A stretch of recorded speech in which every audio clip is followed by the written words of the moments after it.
Assalamualaikum warahmatullahi wabarakatuh. Hari ini kita akan membahas terkait pertanyaan yang pertama, apakah jika kita mengeluarkan darah atau kita mengeluarkan nanah dari dalam tubuh itu membatalkan ibadah puasa kita? Baik, kita akan menjawab pertanyaannya.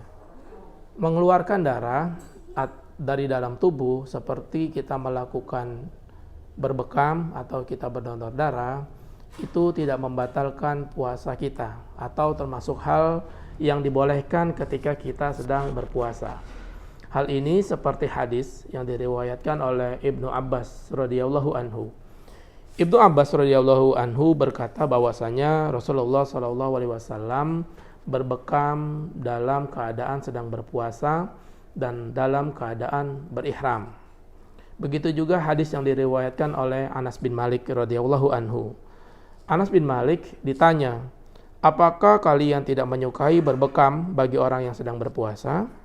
Beliau berkata, tidak, kecuali jika bisa menyebabkan lemah atau bisa menyebabkan kemudaratan.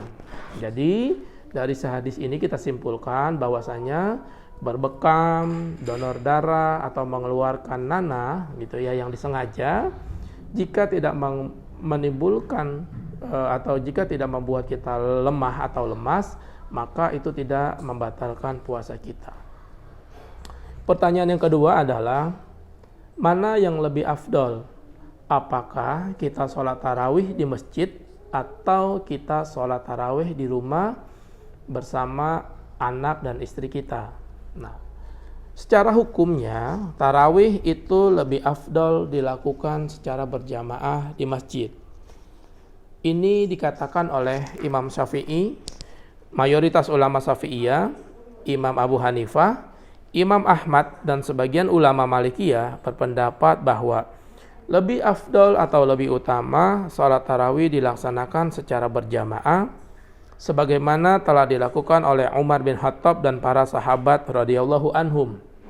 Kaum muslimin terus-menerus melakukan salat tarawih secara berjamaah karena itu melakukan syiar Islam. Hal ini seperti yang kita lakukan pada saat Idul Fitri. Kita melakukan salat Id dan pada saat Idul Adha kita melakukan salat Idul Adha secara berjamaah dan keluar rumah. Nah, namun jika kondisinya seperti sekarang adanya wabah COVID-19 dan di kota kita atau di masjid yang biasa kita datangi itu tidak menerapkan protokol kesehatan dan kondisi zonanya juga zona merah dan juga kita tidak tahu apakah ada orang yang bercampur di dalam masjid, orang-orang yang terpapar COVID-19 dan itu bisa mengkhawatirkan kita bisa tertular, maka lebih afdol dilakukan di dalam rumah. Jadi sholat tarawihnya kita lakukan di dalam rumah bersama anak dan istri kita. Karena di dalam Islam kita lebih mengutamakan la darara wala dirara. Kita tidak boleh memudaratkan orang lain dan orang lain pun tidak boleh memudaratkan kita.